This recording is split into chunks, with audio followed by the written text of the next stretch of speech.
kasih, Moderator. Bismillahirrahmanirrahim. Assalamualaikum warahmatullahi wabarakatuh. Waalaikumsalam. Shalom, selamat sore, salam sejahtera bagi kita sekalian. Om Swastiastu, Namo Buddhaya, salam kebajikan.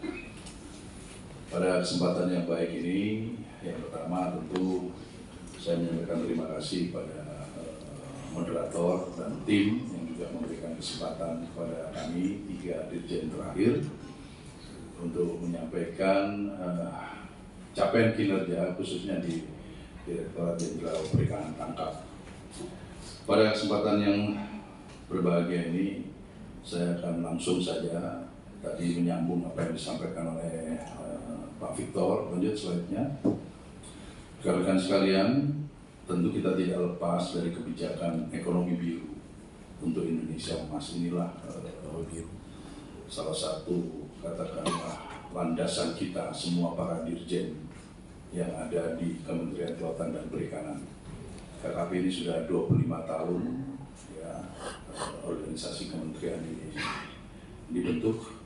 Tentu belum terlalu tua sekali, ada kementerian lain sudah sampai ke 70 tahun, kalau ulang tahun kita ini baru ke 25 tahun. Masih muda, masih seger-segernya.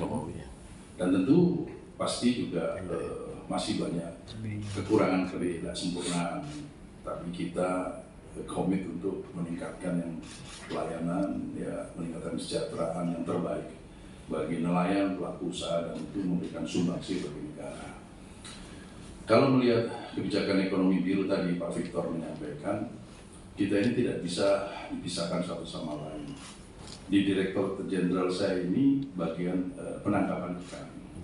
Ikan tidak mungkin ada, tidak mungkin bisa ditangkap dengan baik kalau kawasan konservasi lautnya tidak karu-karuan.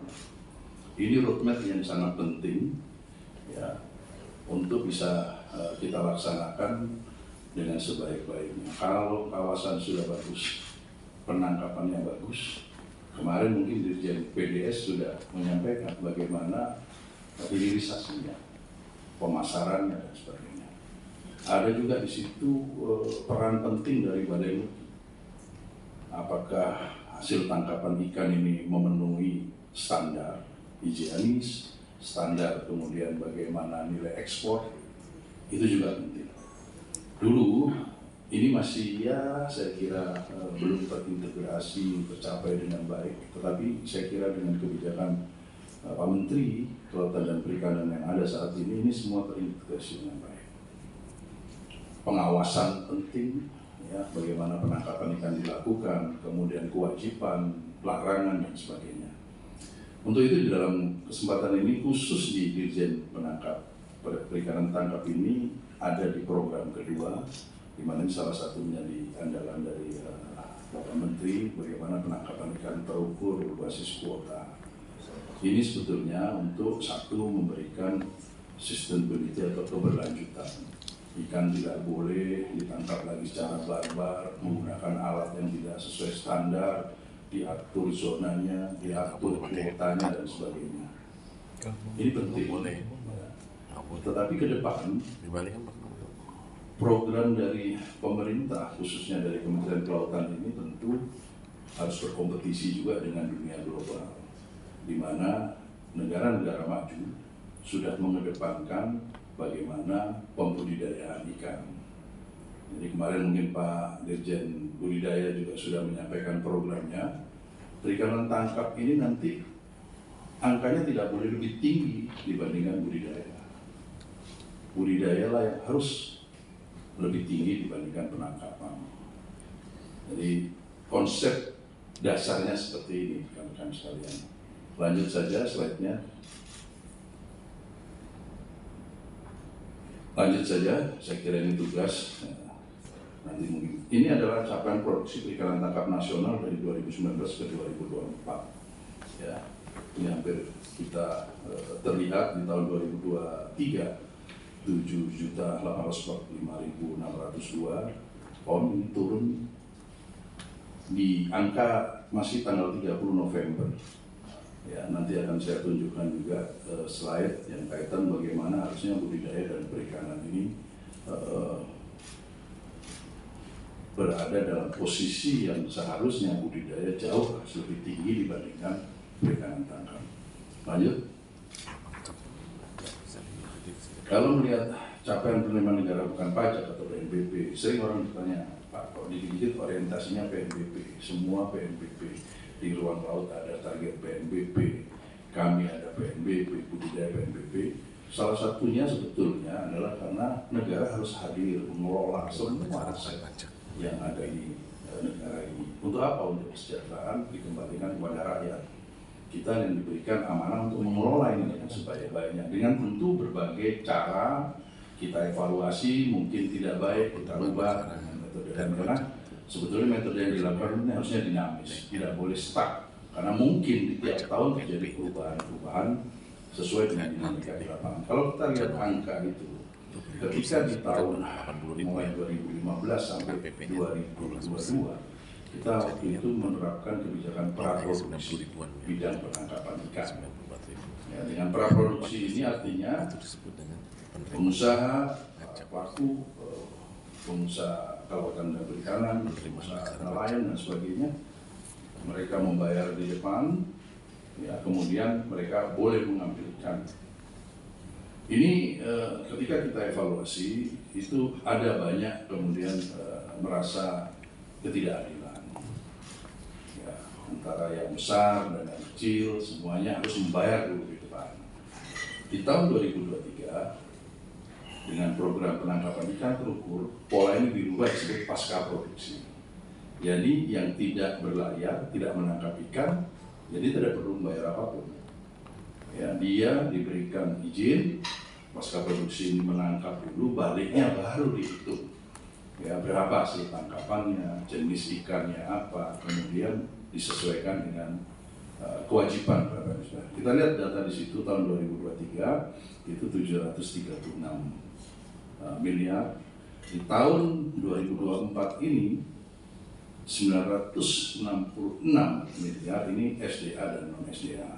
Kita lihat di angka terakhir hari ini, per hari ini catatan PNBP kita 980 M, 882 M itu dari SDA dan 97 M dari non-SDA. Kita berharap target di tahun 2024 ini tercapai proyeksi PNBP 2024 1 triliun. Ini harapan kita. Tentu dengan cara pengaturan-pengaturan yang lebih baik. Kita melihat bahwa capaian ini merupakan hasil dari upaya menyeluruh perbaikan teknis tata kelola, penguatan sinergi pemantauan dan pengawasan dari teman-teman PSDKP, karena saya Dirjen Perikanan Tangkap ini hanya mengeluarkan regulasi, mengeluarkan perizinan, dan setelah itu melakukan penghitungan. Pengawasan di lapangan sepenuhnya dibantu oleh Dirjen PSDKP untuk mencapai itu. Tadi yang saya bilang di awal bahwa kita ini bekerja secara sinergi, berkolaborasi dan berkoordinasi yang baik. Lanjut. Di dalam pelaksanaan kegiatan yang kita lakukan pada di slide yang ini dulu, Mas siapa? Mas Tono, di slide yang ini capaian kinerja dari yang tadi di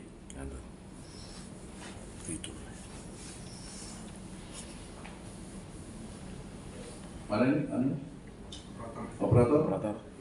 Capaian kinerja. Ini yang capaian ya. Dalam sini sudah. Mana operator saya? Masih ada di situ. Kita melihat bahwa capaian pendataan produksi di pelabuhan perikanan. Operatornya mana? ini dalam sini Pak. Ini balik ke slide ini, jangan yang ini kan yang masalah sebelumnya. Yang di halaman 3 ini double slide kayaknya yang ditampilkan ini.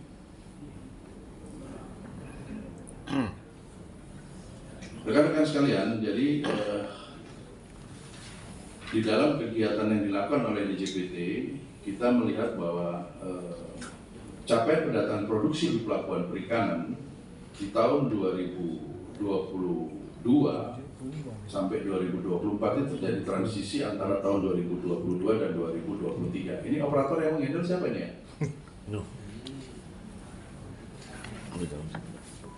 Operator. Yang ini, yang capek. Nah, baik. Kita melihat bahwa pencatatan pendaratan ikan di pelabuhan semakin baik dan pelaksanaan pemungutan PNBPS di perikanan pasca produksi ini berkontribusi positif terhadap laporan pendataan di pelabuhan perikanan. Apakah ini posisi yang ideal? Belum tentu juga. Apakah praproduksi, pasca produksi ini selalu pasti ada kelemahan yang nanti akan kita evaluasi, sehingga metode-metode yang kita lakukan itu akan dilakukan secara dinamis sesuai dengan situasi dan kondisi di lapangan. Dan kita akan, yang paling penting adalah akurasi data, sehingga dengan data yang akurat kita bisa menyusun kebijakan ke depan menjadi semakin baik. Lanjut slide-nya. Hari Senin. Ya. Kita kasih tangan. Kenapa? Besok situ pantau terminal. Sama aja. Jam situ barengan sama situ. Ini adalah capaian perizinan kapal perikanan. Kita lihat bahwa dengan dibukanya metode pasca produksi, Pasar Senen masih. kita lihat orang sering bilang, wah Pak,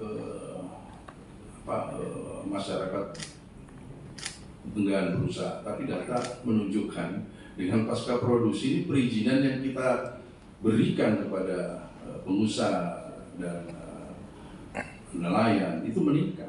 Artinya semangat untuk juga melakukan usaha di bidang perikanan tangkap ini bukannya turun. Kita lihat datanya di tahun 2023 itu naik hampir 100% dari tahun 2022. 2026 ribu sekian, di tahun 2023 12.000. Artinya kemudahan perizinan yang kita berikan dengan cara-cara yang lebih mudah, kemudian kita memberikan juga digitalisasi, ini semakin mudah. Dan semua orang diberikan kesempatan untuk berusaha yang sama. Ya. Ada sekarang terakhir di tahun 2024, per 20 Desember 2024 itu 14.611 perizinan yang kita berikan kepada kapal perikanan. Lanjut.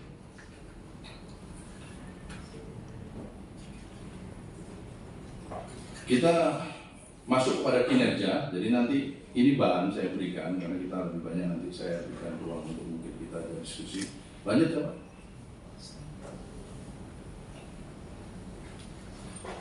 Kita lihat yang paling utama di dalam program yang kita laksanakan, rekan-rekan sekalian, kan pemerintah ini punya kewajiban untuk meningkatkan kesejahteraan dan memberikan juga bantuan-bantuan pada nelayan. Di tahun 2023 ini total nilai bantuan yang diserahkan dari pemerintah kepada nelayan ini ada 104,8 miliar. Itu rinciannya. Ya, mulai dari kita membentuk kampung nelayan maju, kemudian alat penangkapan ikan, kemudian mesin kapal perikanan, kemudian vessel monitoring system, alat usaha korporasi nelayan, ya, dan paket-paket rumah ikan. Ini tahun 2024 ini senilai 104,8 miliar. Lanjut slide-nya. Kemudian kapasitas dan pemberdayaan nelayan. Kita berikan anggaran 64,9 miliar ya, yang kita berikan langsung pada nelayan. Ini menyangkut kompetensi dan bantuan langsung pada nelayan. Kemudian kita juga menyiapkan infrastruktur pelabuhan perikanan ya, yang kompetitif yang bisa kita berikan kepada nelayan langsung dirasakan di lapangan untuk SKPT ya, yang bisa langsung dirasakan perubahannya langsung oleh masyarakat. Kemudian pelaksanaan layanan kepada nelayan dan pelaku usaha, bagaimana penerbitan surat izin usaha, penerbitan dokumen kapal, pengelolaan